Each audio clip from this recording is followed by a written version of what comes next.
All right, Academy football fans, we started the season talking with Pete Medhurst about what the season was going to look like. I think it's only fair that we end up the year talking to Pete Medhurst. I've been covering Navy sports for 24 years, which is as long as Coach Ken Niumatalolo's been there, been the voice of the Navy shipman for 13. Pete, I have to ask you, in all your experience with Navy athletics and specifically with the Navy football, how does this game stack up? I mean, with what our kids have been through against the toughest schedule in the country, they're the only team that has faced 11 bowl eligible teams. The third toughest schedule based on most of the analytics of any team in the country. Our league doesn't get the credit that it should nationally because technically it's listed as a G5. It could easily be a Power 6. Cincinnati's inclusion in the playoff pays off what Mike Oresco has been selling from that standpoint. But this weekend and the last 2 weeks of preparation, you could tell the kids bought in, the coaching staff was bought in, and they showed their genius this week with a lot of the different stuff that we had not shown most of the season, a lot of creativity on the offensive side. And you knew when you had leaders like Diego Fuego, Michael Cooper, Chance Warren, these guys just were going to do everything in their power to make sure that this team didn't lose this game. And we saw that on display, very passionate display from both teams, as it always is. I mean, Jeff has done a tremendous job with the Army program, but for our kids to be able to rise up and win when your record is 3-8 and everybody tells you you've had a very subpar season by Navy standards, it's a great win for the kids, no doubt about it. Yeah, no doubt. I'm just thinking about the big play Chance Warren had, Michael McMorris, the big tackle on Jacoby Buchanan. Let's talk about those shoes and Diego Fuego. Who's going to fill those shoes next year as these seniors age out and having gone out in style? Who fills their shoes next year? Well, that's a great question. Linebacker, PJ Volker, the coach, did a great job because we really cycled through some guys because of attrition next to Diego Fuego. So the good thing is a lot of guys in that room got a chance to play with Diego. So they saw exactly what it takes to be successful at that position. They saw a guy who had certainly incredible talent, but it was his drive, it was his passion to be great for his teammates. And with Diego Fuego, there wasn't a lot of fluff. There wasn't a lot of pomp and circumstance with Diego Fuego. There wasn't a lot of game by game, look at me type stuff. Diego Fuego was a football player. We saw that on display with his play on the fake punt this past week. And if any of that rubs off on the Will Harbors, the Tyler Fletchers, the Will Ramoses of the world, who were all getting snaps there late in the season at that position, I think the mids are going to be okay eventually. But the biggest thing they have to realize is they can't be for Diego Fuego. And don't look at it as replacing Diego Fuego. Just be yourself. Do what you're supposed to in that position. They have a great position coach in PJ Volker.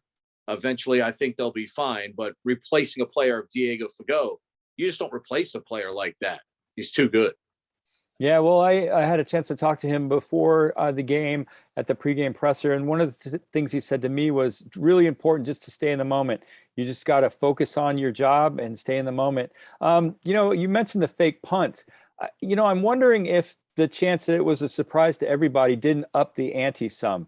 If he knew it was coming, going to make a play, kind of had a chance to think about it, that's kind of one level. Now, all of a sudden, it's a mistake and everything's on the line. I'm wondering if that wasn't a factor. You had a great call as that play unfolded. What's your take on that moment? Did that actually up the ante? Is it the fact that it was a surprise make the difference in terms of success or failure? Well, I don't think there's any question about it, is the fact that look at how Diego caught the football. I mean, that thing's getting like a rocket, getting ready to go over his shoulder. He makes the catch, then has the presence of mind to realize, okay, I got to turn into a runner here. And there's a guy in the backfield that's getting ready to tackle him for a loss. He eludes that tackler. Then he absorbs the contact and runs through a couple more tacklers to get up to the 38-yard line and get the first down. And then when we found out afterward, the awkwardness of the play was because it wasn't the play. Diego was simply changing the protection. Ethan DeWin thought it was calling for the fake that they installed. And ironically, as Diego Fuego said, I just had to turn into a football player at that point, and he did. And as I've said, since that, imagine the stories they will have to tell at the 5, 10, 15, 20, 25-year reunions for that senior class just off that play alone because of the stage that it came on. It's a lot different when you do it against Army in front of 82,000 than, say, against Temple in front of 2,500 at the link. I mean, that's the beauty of that play. It will live in Army Navy infamy forever. Yeah, well, speaking of 25th anniversary, you're about to come up on your silver anniversary along with Coach Kenny Amadololo. I'm just curious, how many plays stack up? Are there other moments as you think back in the 2.5 decades that compare to that particular play in that moment? It's a great question. I look at plays, especially in the Army-Navy rivalry. I look at Wyatt Middleton taking a ball away from an Army ball carrier at the 4-yard line, running it back 96 yards for a touchdown to really change the complexion of a football game in the Army-Navy Classic, as he did. I think of Keenan Reynolds setting the rushing touchdown record for a quarterback, surpassing a great player, and Tim Tebow along that path during Keenan's illustrious career at the Naval Academy, maybe arguably the greatest triple option quarterback of all time.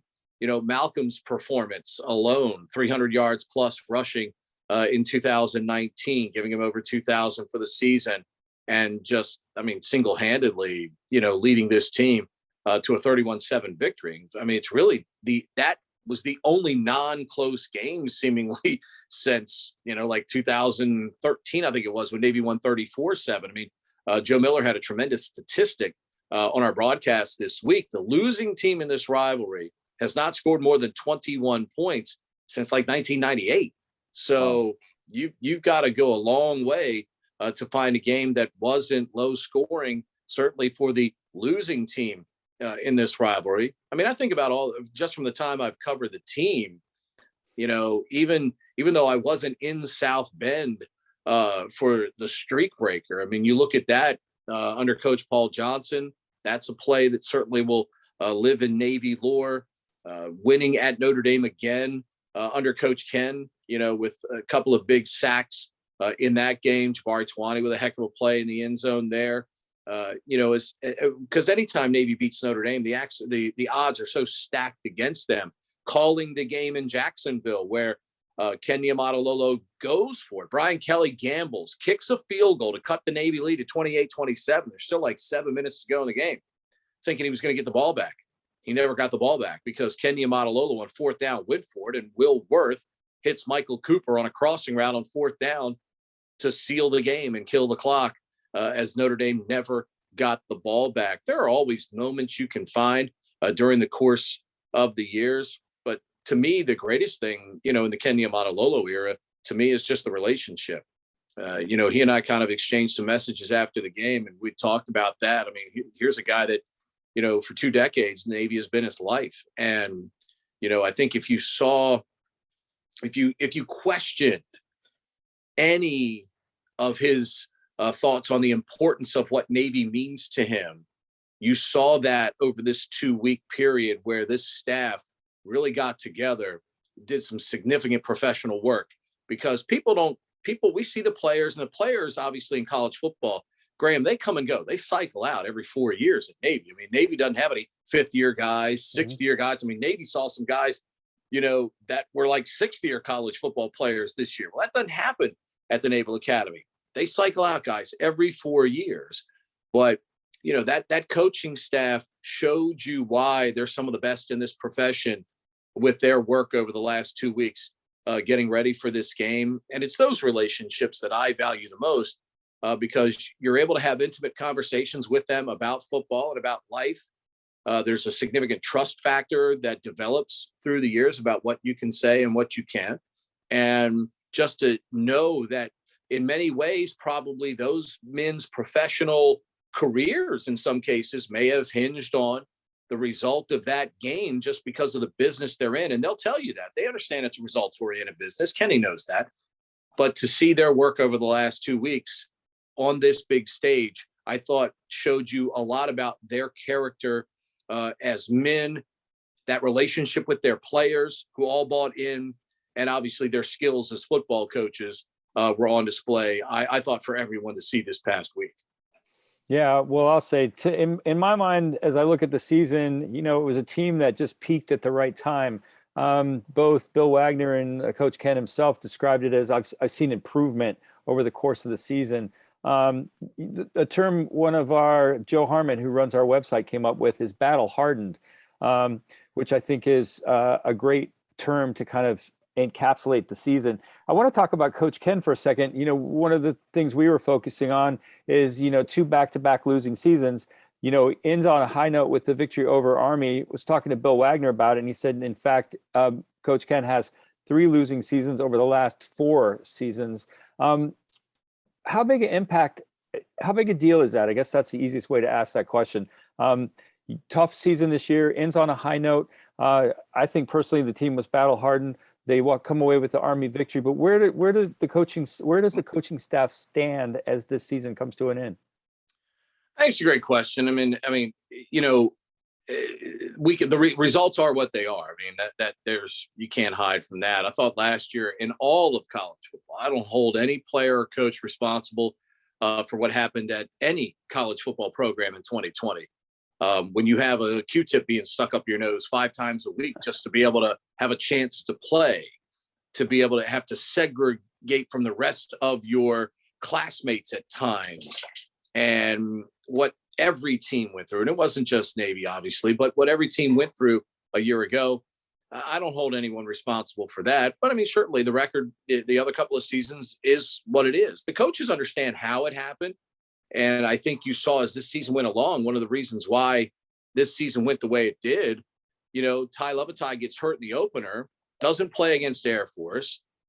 As a guy that hasn't played a lot of football, obviously, at that point, he just needed experience in the position.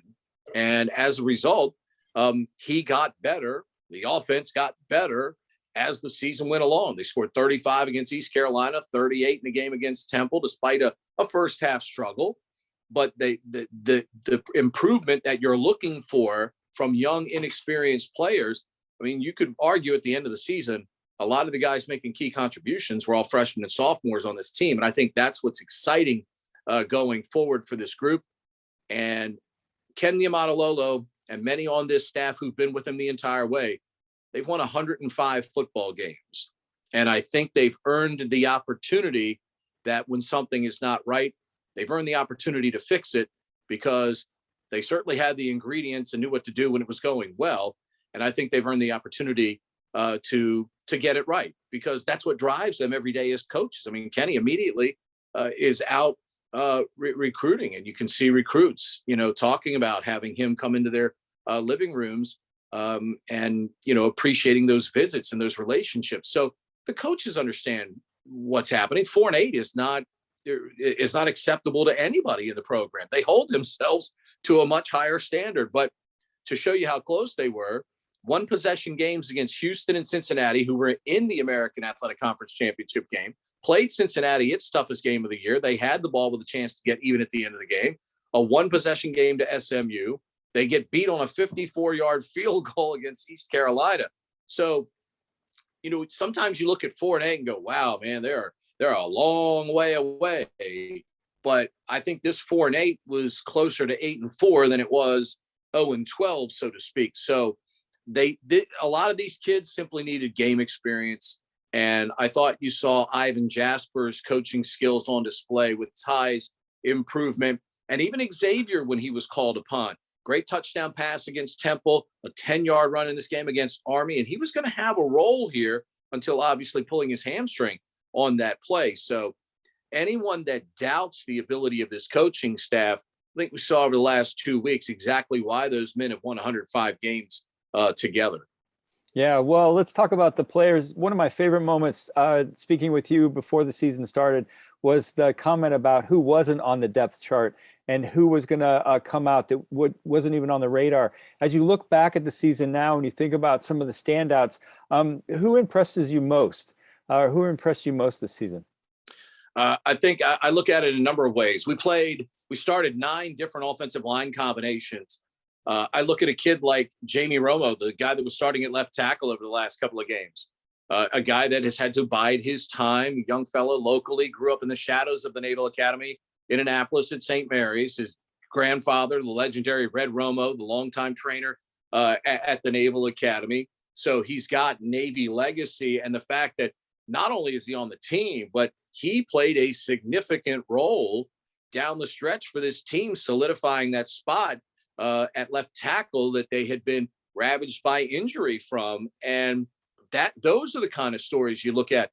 Evan Gibbons at safety. This is a guy that was the second leading tackler late in the fourth quarter of the Army-Navy game. He was on the scout team at the start of the year. Rayon Lane, who played next to him at safety. I mean, they're replacing Kevin Brennan and Mitchell West, two seniors who were going to be bookends at the safety spots, and both end up injured.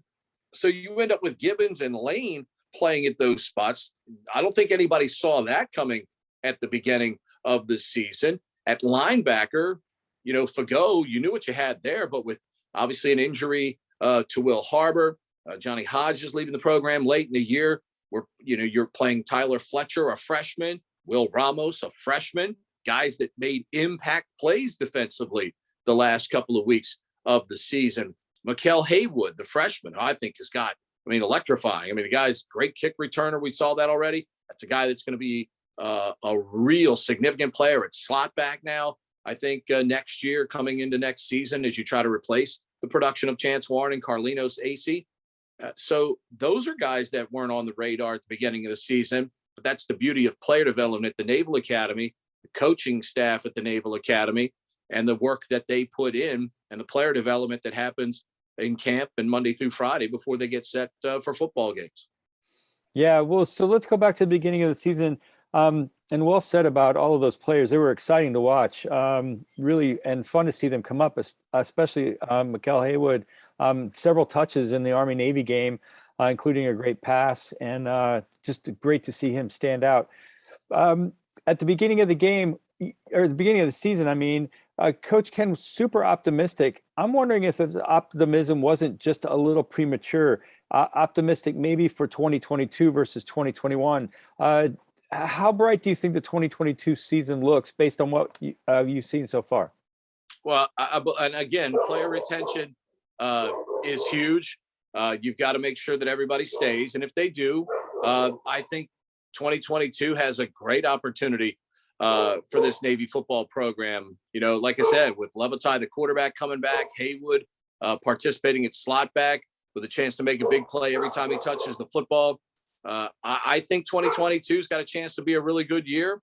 And let's face it, you're playing the American Athletic Conference. You're going to have to go to Cincinnati next year. You're going to have to go to Central Florida. You're going to have to play, Houston here. You're going to have to play SMU there. This league is not easy. So the schedule itself will be difficult again going into the 2022 season. But I think this team will be very well equipped going into the 2022 season. But again, as Ken has talked about through years, Paul Johnson talked about it even before Coach Ken took over, is, the margin for Navy is always going to be this, no matter what, no matter how good they're playing. The margin for error is always going to be this. And this year showed you that, those 4 close games against great teams. So they have to get back to the standard that they've set before. And, you cannot turn the ball over in minus field position. They did that a ton, especially early in the year. They just made it easy for teams to score against them. When you fumble inside your own 20-yard line, that's a problem. You're playing great schedule. Marshall, Air Force right out of the box. You have key turnovers in your own territory. It's going to bury you every time against teams like that. They'll have to avoid those situations in 2022. But if they do, I think this team and this program is going to be just fine. Yeah, terrific. Well, as we wrap this up, any other observations, anything that stood out to you looking back over the 2021 season? Again, I think young players, and I talk to Coach about this all the time, and I ask him about this in some of the press conferences. You're in on a lot of those briefings. The only way you judge the way your staff is coaching is by player development. When it's next man up, how do those players play? We saw 9 different offensive line combinations. Ashley Ingram, Danny O'Rourke, doing a fabulous job with those guys coming into the season.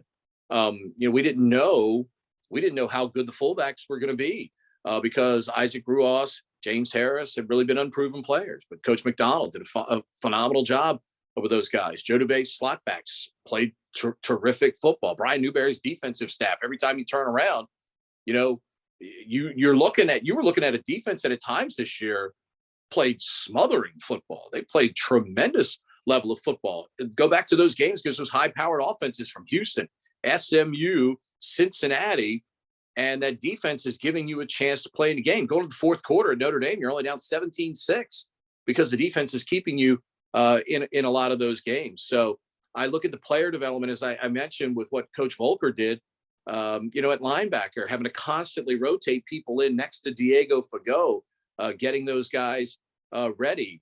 I mean, that's ultimately how a program and a coaching staff is judged.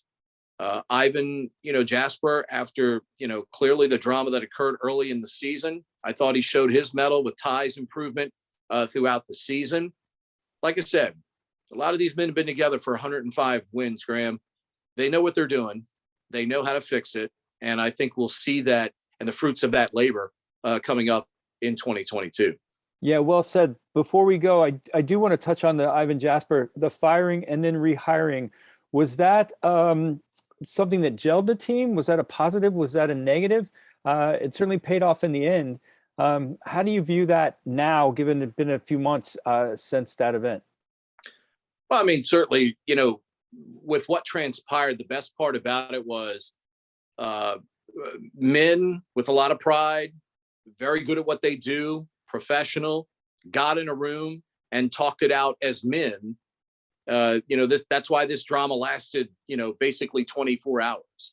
But that's a testament to those men being able to talk it out as men with respect for each other.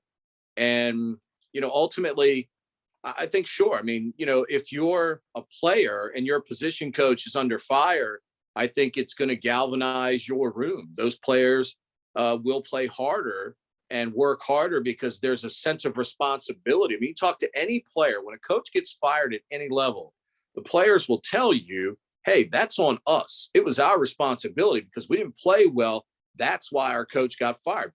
Professional football players even tell you the same thing.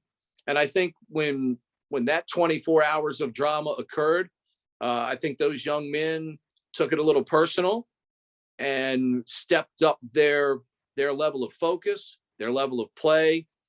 And as I've said, there's a reason why guys like Keenan Reynolds and, Malcolm Perry, Will Worth comes out of nowhere and has a record-breaking season and probably breaks even more records if he stays healthy for the last couple of games that season. He was playing tremendous football.